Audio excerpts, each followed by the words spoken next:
नमस्कार भाई लोग, खेसारी लाल भैया के जितने फैंस हैं पहले हमारे चैनल सब्सक्राइब करिए। तो ये देखिए, पटना में पहुंचे खेसारी लाल। एक विकलांग फैन को अपना मोबाइल दिए और उसको एक गाड़ी देने की बात किया है, लेकिन उसने गाड़ी नहीं लिया, उसको एक मोबाइल दिए। पटना में खेसारी लाल यादव पहुंचे थे अपने जिम का उद्घाटन करने के लिए। उनका नया सबसे बड़ा जिम खुला है पटना में, तो उसका ही उद्घाटन में गए थे। तो देखिए, एक उनका फैन आ गया तो उसको वो मोबाइल दिए। तो मोबाइल भी दिए, पैसे भी दिए और खुद अपने हाथों से उसको उठाया और ले जाके गाड़ी पे बिठाया। तो देखिए कितने अच्छे दिल के आदमी हैं। ऐसे ऐसे जो काम करता है बढ़िया, उनको मानना चाहिए।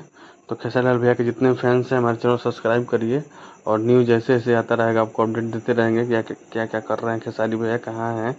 तो आप देख सकते हैं कितना अच्छा काम किए हैं। अपने खुद हाथों से उठा के ले गए उसको, वो साइकिल पे बिठाया, फिर वहाँ से अपनी फॉर्च्यूनर लेके चले गए। तो ये कोई एडिक्शन जिम है पटना में, बहुत बड़ा उनका जिम है।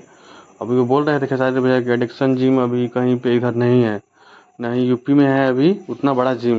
इसलिए कि वो बहुत बड़ा जिम है, एडिक्शन जो जिम है वो खेसारी लाल भैया का ही है। तो आप लोग को